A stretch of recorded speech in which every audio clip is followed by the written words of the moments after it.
Bismillahirrahmanirrahim. Assalamualaikum warahmatullahi wabarakatuh.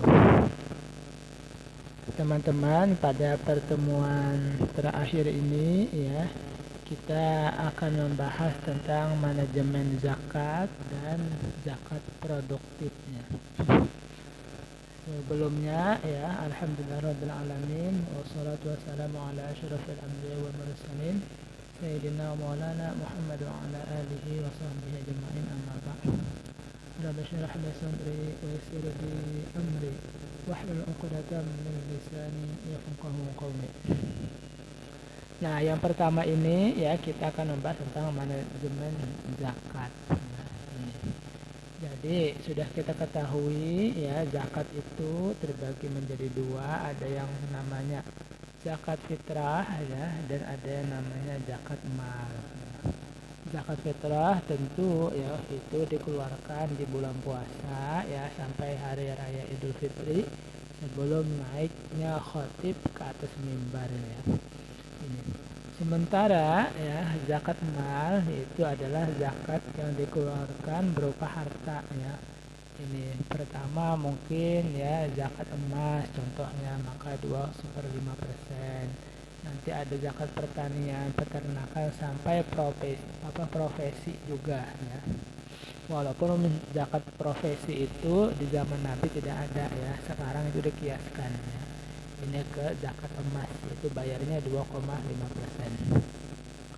Nah, selanjutnya ya, ini tentang manajemen zakat.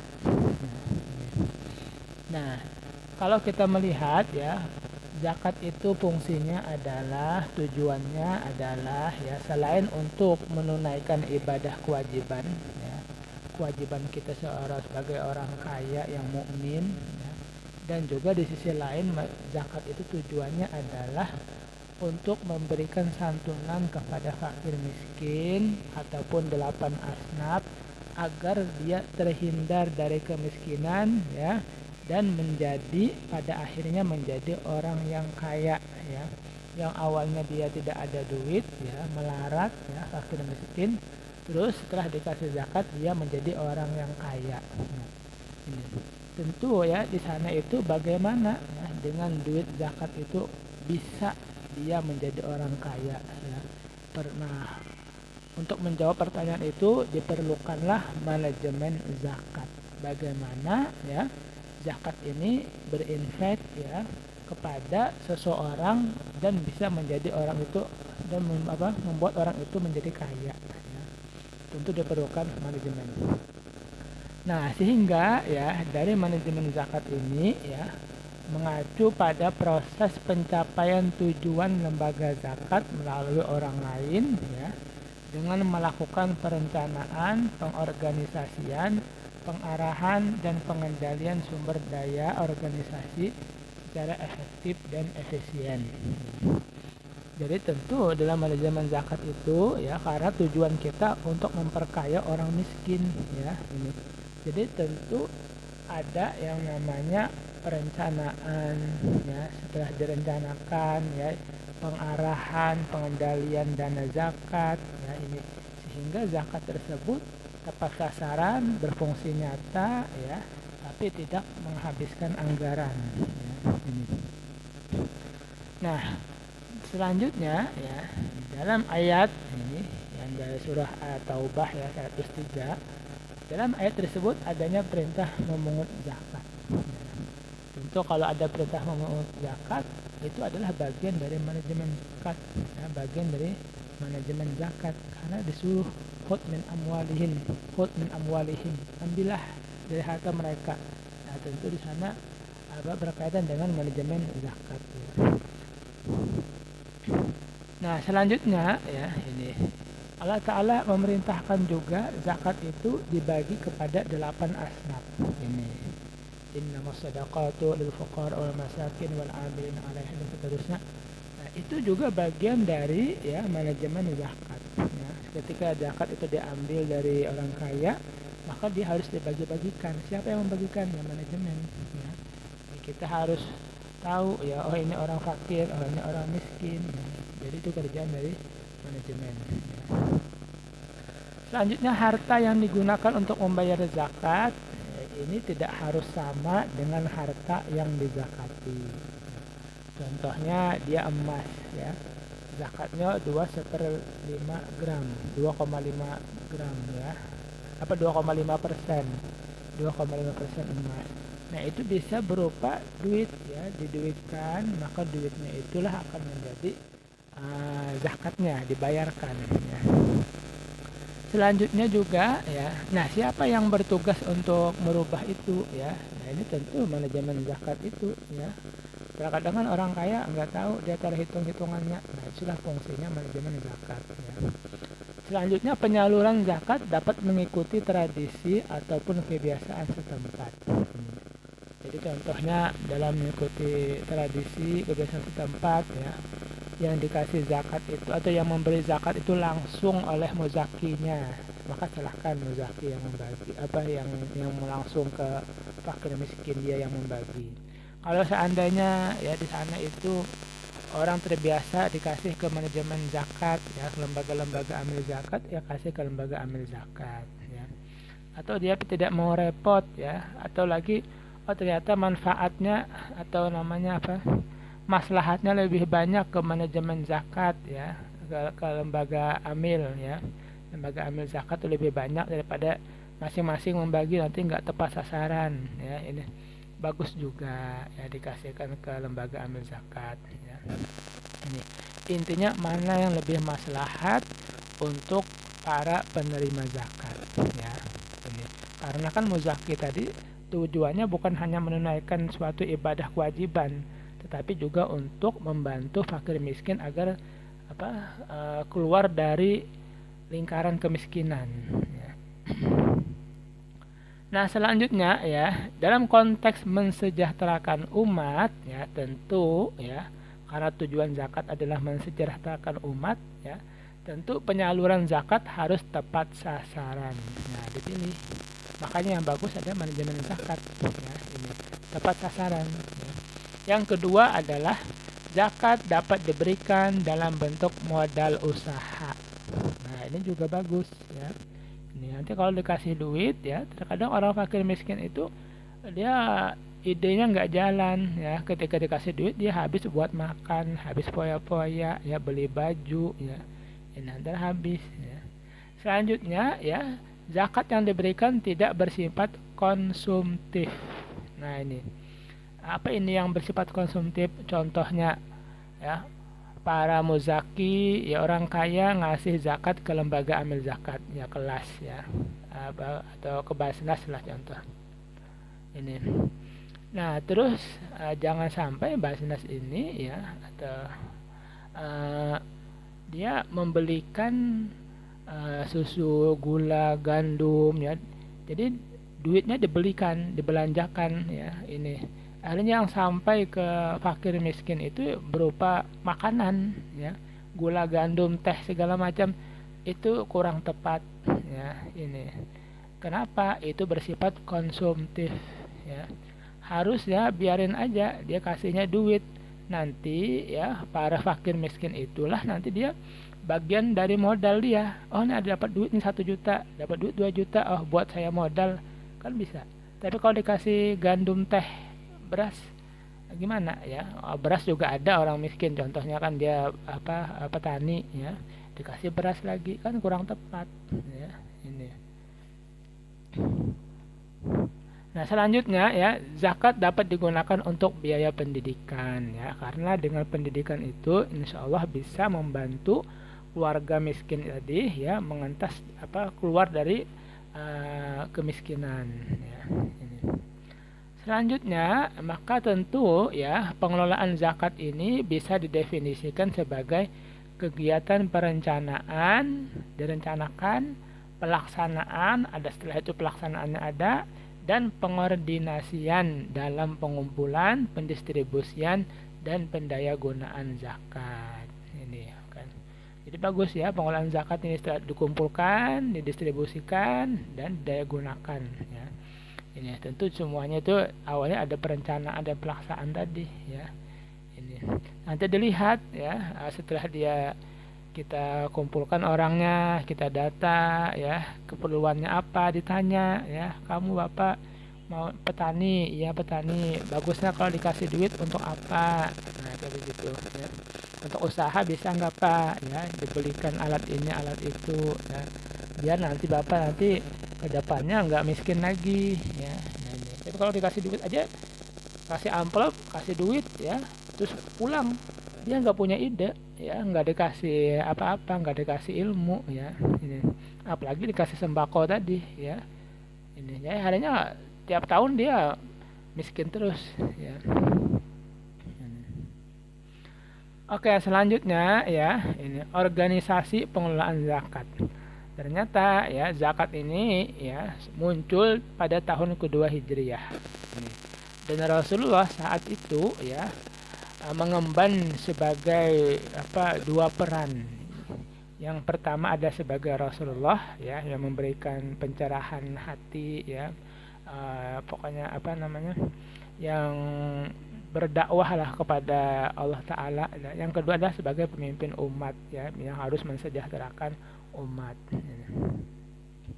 Selanjutnya ya, dalam pengelolaan ini tentu berasaskan prinsip-prinsip ya. Yang pertama itu adalah amanah ya. Ini yang kedua adalah profesional ya. Ini ketiga transparan dan akuntabilitas ya. Ya, transparan bisa dipertanggungjawabkan ya. Tentu dalam hal itu perlu adanya SOP ya, standar operating ya, prosedur ya. Dalam pengelolaannya ya, seseorang itu ya, kenapa ini lembaga amil zakat ini maju ya, memang dia ternyata amanah ya. Ininya yang dipilih sebagai pekerjanya, sebagai amilnya adalah ustadz-ustadz di kampung, direkrutnya ya. Karena kan orang kampung kan, masyarakat itu lebih suka sama ustadz, lebih percaya sama ustadz ya. Ini kalau dia yang diangkat orang-orang bukan ustadz ya, nggak terkenal, nggak siapa, orang biasa ya, orang kan nggak tahu ini siapa ya, ini orang nggak tahu ya. Mungkin tuh sebab kenapa dia lambatnya lembaga amil zakat ini berkembang ya, karena ngasal aja milihnya ya. Ini atau harus tes ini tes itu, yang mana orang umum pun bisa masuk ya. Ini ya, itu juga lambat ya. Ini. Profesional tentu ya, profesional ya, akuntabilitas tadi ya, standar SOP. Terus laporan tahunan juga harus ada ya. Ini setelah dikumpulkan, dilaksanakan ya, dijalankan tadi, dibagi-bagi duitnya, ada laporannya, setiap tahun ada laporannya, dan semua orang bisa melihat ya, di websitenya ketahuan. Jadi ini kan bagian dari transparansi ya. Ini jadi orang semangat lagi untuk bersedekah ya, untuk berzakat. Ini enggak diberitahu informasi segala macam ya, biarin aja, nanti kalau dia nanya baru kita kasih ya. Jangan, harusnya kita ya yang punya inisiatif ya, biar orang tuh ya, bukan hanya yang muzakinya aja, orang yang nggak mau berzakat pun ketika melihat ya, dia semangat, oh bagus ya, ternyata tepat sasarannya, paham dia ya, akhirnya dia bayar zakatnya ke sana ya. Ada auditnya, ada pengawas syariah, laporan keuangan ya, ini pejabat pengelola informasi dan data ya. Ini. Jadi biar orang lain itu percaya, kan begitu ya. Orang berzakat itu kan takutnya nggak percaya ya kan. Ini baik saya sendiri aja lah ya kan, ini daripada ntar dikorupsi segala macam ya, dia nggak percaya. Selanjutnya adalah zakat produktif. Nah ini kemarin sudah kita bahas ya, zakat itu ada yang produktif dan konsumtif, dan ada yang produktif ya. Konsumtif ya kasih duitnya ya. Tapi kalau produktif ya, apa ini produktif ya, ini nanti kita bahas ya. Ini apakah zakat itu harus produktif ya, ini. Nah, tidak harus ya. Ini dulu dah ya. Konsep zakat produktif dulu ya. Nih, bagaimana zakat produktif itu?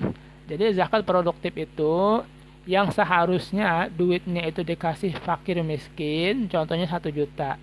Nah, yang dikasih itu bukan duitnya, ya, tetapi alat-alat pekerjaan yang membantu fakir miskin itu untuk bekerja.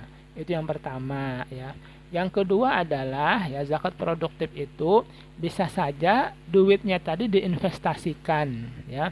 Contohnya membeli sawah. Nanti hasil dari sawah itu dibagikan ke fakir miskin, diberikan ke fakir miskin, ya. Atau nanti dibelikan perahu, ya. Nanti nelayan lah yang yang menggarapnya, ya, yang menjalankannya. Nanti hasil dari perahu tadi dibagikan ke fakir miskin. Itu namanya zakat produktif, ya. Atau investasi, contohnya Baitul Mal wa Tamwil atau bikin koperasi syariah, modalnya di situ, ya. Dari hasil zakat itu bisa, ya. Itu namanya zakat produktif. Jadi duit itu berkembang terus, ya. Atau dibikinkan bangunan, ya. Contohnya dibikinkan bangunan futsal, ya, atau gedung buat acara-acara, ya, buat pernikahan. Ya, nanti keluar dari situ banyak kan hasilnya, ya. Itu dibagikan ke fakir miskin, itu namanya zakat produktif. Nah, tapi zakat produktif ini, ya, dia ketika masih ada mustahik, ya, orang fakir miskin yang kelaparan di sekitar tempat tadi, itu tidak boleh dilaksanakan zakat produktif, ya. Ini contohnya. Jadi kita lihat ini orang fakir miskin ini kalau nggak dikasih dana zakat dia bisa hidup atau enggak. Kalau dia bisa hidup aja berarti lakukan zakat produktif tadi, ya. Tapi kalau seandainya ini orang nggak bisa nih, mau mati nih, atau susah banget dia, ya, perlu duit nih, maka tidak boleh melaksanakan zakat produktif, ya, harus zakat konsumtif. Nah, mana yang lebih utama bagi dia, ya kan? Kan percuma, ya, membuat program zakat produktif, ya, duitnya nanti setahun baru dibagi, ketika setengah tahun orangnya mati, ya, fakir miskinnya, ya, nah kan nggak cocok, ya. Atau dibagi dua, ya, ini, dia ini miskin, ya, kita kasih sebagian, ya, ini sebagiannya diproduktifkan. Nah, itu bisa. Nah, contoh kegiatannya tadi, ya, menjadi zakat produktif itu apa? BMT, Baitul Mal wa Tamwil, ya, ini. Atau lagi program pelatihan keterampilan, ya, pemberdayaan petani dengan membeli alat pertanian modern, pengembangan irigasi, pembelian bibit unggul, ya, atau koperasi syariah, ya, ketika orang pinjam duit, ya, nanti pakai agunan, nanti biaya agunannya sehingga menghasilkan duit, ya, itu buat fakir miskin bisa, ya, ini. Atau usaha jual beli, bikin warung bisa, ya, ini. Nah, upaya meningkatkan dampak zakat produktif, ya, bagaimana, ya, biar meningkat nih, biar orang suka berzakat produktif nih, gimana? Peningkatan kesadaran, harus disadarkan masyarakat ini pentingnya zakat produktif, ya, sehingga pemanfaatan zakat itu lebih banyak, ya, ini, daripada zakat konsumtif. Yang kedua adalah pengembangan infrastruktur ekonomi, ya, seperti transportasi, irigasi, dan akses ke pasar, ya. Ini biar gampang, ya, usaha tadi, ya. Selanjutnya penguatan kapasitas, ya, ini. Lembaga-lembaga zakat perlu diberdayakan untuk mengelola dana zakat dengan lebih efektif, ya. Kemampuan dia untuk lebih bermanuver di dunia perbisnisan, ya. Ini. Oke, cukup, ya, sampai di sini saja. Mudah-mudahan, ya, di pertemuan terakhir ini, ya, itu diberikan kesehatan ke lapangan, ilmu yang bermanfaat, dan kita bisa mempraktekkannya di kehidupan yang nyata. Jazakumullah khairan. Assalamualaikum warahmatullahi wabarakatuh.